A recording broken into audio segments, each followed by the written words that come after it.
Hello and welcome to my channel when we talk about all things anxiety. Today we're going to talk about how to face our fears and the art of exposure. So welcome. Anxiety is the fear of a perceived threat, most commonly in the future. One way to face your fears and overcome them is through the art of exposure. Now, while it may be perfectly understandable for someone with an anxiety disorder to do everything possible to avoid what they're fearful of, avoidance does not give the sufferer an opportunity to understand exactly what they're capable of. So, instead, when attempting to manage anxiety, an important step involves confronting those feared situations, those fearful places or objects, and we refer to this as exposure. So exposure entails gradually and repeatedly immersing yourself in those apprehensive situations until the anxiety lessens and you become more familiar with the situation. It is important to clarify here, though, that exposure is not meant to be an extreme undertaking. Instead, it's like a gradual path towards reducing your anxiety that sits just outside of your comfort zone. So the best way to start is with baby steps when we're facing our fears. Exposure is an effective strategy for overcoming our fears, although it does require planning and patience. You can use what we call an exposure ladder to help you achieve that, and there's a copy that you can download in the description. So start slow. By starting with situations that provoke minimal anxiety, we naturally progress towards those that create higher levels of uncertainty. With time, we can all build the confidence up in these scenarios, and in some instances, like me, you can even learn to love them. If I was to have initially focused on what I do today with my public speaker journey, I believe I would have found it too overwhelming, and I would have stayed in the flight response and got nowhere. So it's been a natural progression for me to start off incredibly slowly and build up gradually to be able to now speak on big stages. So if you're still having doubts about exposure, I'm thinking that maybe you've already experimented with it, or you've already tried it in the past and found it ineffective at best, or even you felt that you were going backwards. And this could be due to the fact that we were confronting something that was too intimidating, too soon, and the results were too overwhelming. Alternatively, perhaps you didn't have the opportunity to practice repeatedly and become comfortable at the stage that you're at, which is absolutely essential for the experience to be a calming one. So I want to talk to you about how to overcome your anxiety and your fears. But before I do that, you may be wondering, who am I and how am I qualified to teach you this? Well, my name's Jennifer Roblin. I'm an anxiety therapist and an anxiety specialist, and I have helped hundreds and hundreds of people overcome their anxiety. I'm the founder of Better Your Life, and we work with schools, we work with corporates, we work with individuals, we work with groups, helping people get to the root cause of their anxiety so that they can move forward and have a life where they thrive. So let's jump back in. When executed correctly and slowly, exposure can be super effective in conquering fears. I honestly do believe it's worth trying again if you've given up previously. So step one would be to create a fear list. Basically, all this means is you begin by making a list of situations, places or objects that trigger your anxiety, that accentuate your fears. For example, if you're afraid of dogs, your list may include tasks such as looking at pictures of dogs initially, standing across the park from a dog, eventually stroking a puppy.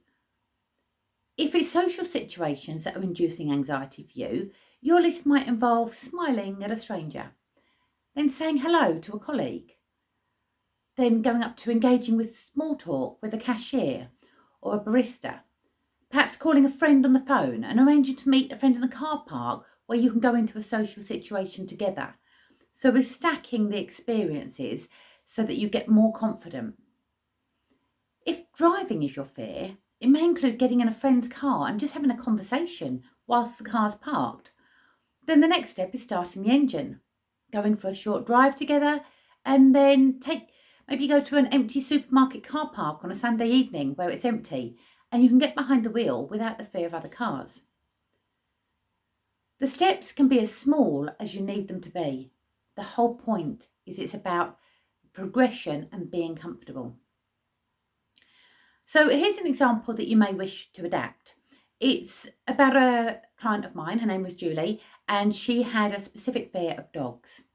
So she refused to walk outside or take her young children to the park because she was so fearful. She would avoid anywhere where there were dogs and would avoid shops if there was a dog tied up outside even. Her goal was to be able to be around dogs without excessive fear, and she ultimately wanted to be able to take her children to the places she knew they would enjoy. And this is interesting because sometimes it is easier to overcome a fear when you are focusing on a result that will benefit others more than yourselves, because they can become your main motivator. So recognise what the steps can be. It can be as many as you need it to be. And put a situation in that and give it a fear rating. So you may well start with stroking, you might want to end with stroking a large dog off the lead. That's the last step you want to achieve, and it could give you a fear factor of 10. Perhaps if we were to work backwards, number 9 could be stroke a larger dog whilst he's still on the lead. And that might give you a fear rating of 9. Step 8, maybe you can hold a puppy. You decide the fear factor for you. Step 7, you could stroke a puppy that someone else is holding so that you know they're not wriggling around so much. Someone else has control. Step 6, it could be that you walk past a dog on a lead. Maybe you're on the same path as the dog and you're happy to walk past him and he's on a lead. Possibly step 5 would be to stand across the street on the other side of the road from a dog on a lead. So he can't actually get to you, but you can watch him and observe him. Maybe step 4 would be stand outside and watch a dog, maybe playing in a park, but you're behind a fence. You know the dog can't get to you, but you're outside with the dog. Perhaps step 3 could be go to a place with dogs and watch them from within your car. So again, you know you're in a safe space, but you're watching the dogs. Before that, maybe you can watch them on television.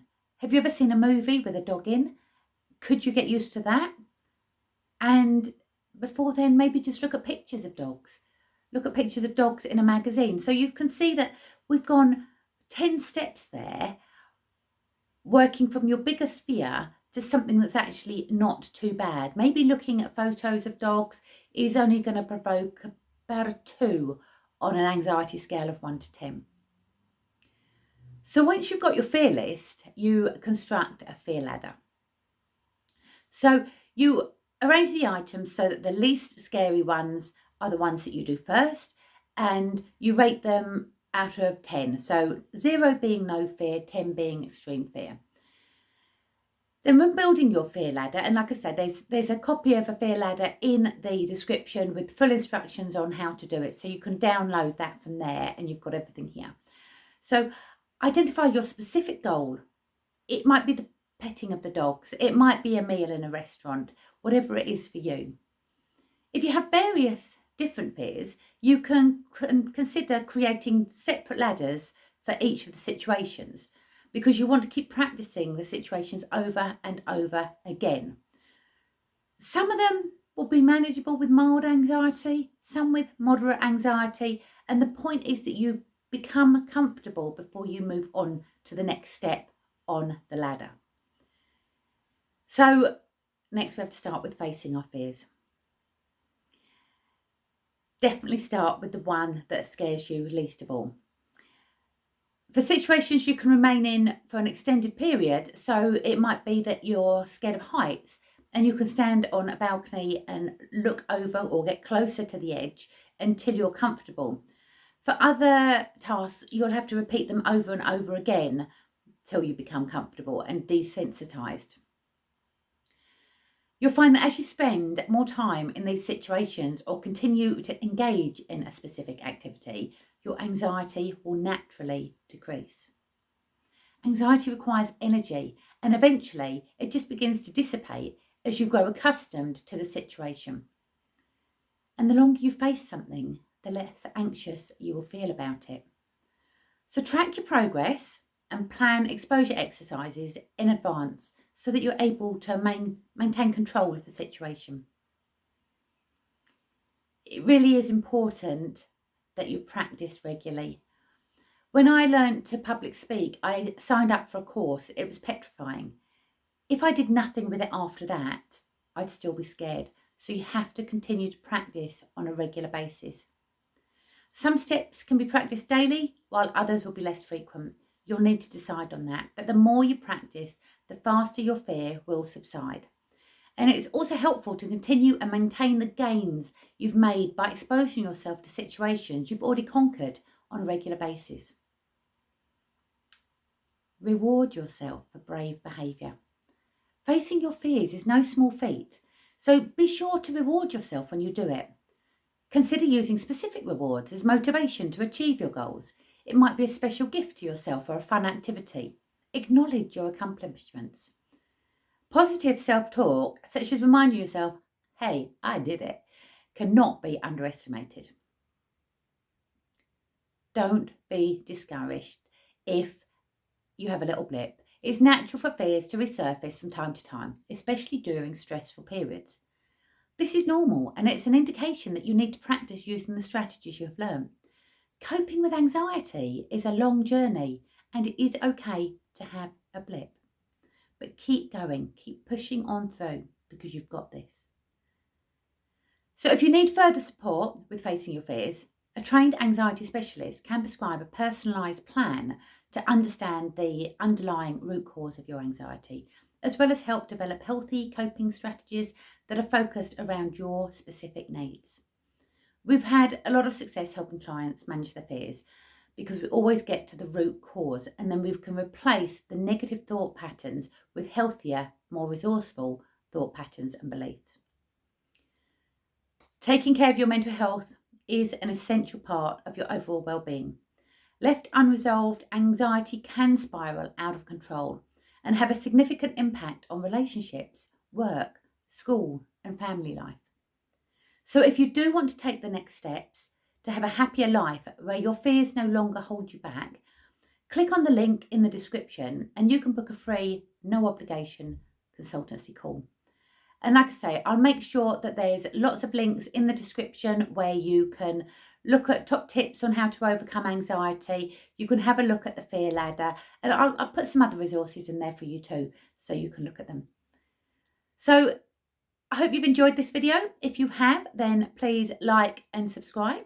Hit the notification button, because I want to be able to reach as many people as possible so that they can understand that anxiety doesn't need to hold them back. So until next time, bye for now, and I look forward to seeing you soon. Take care. Bye.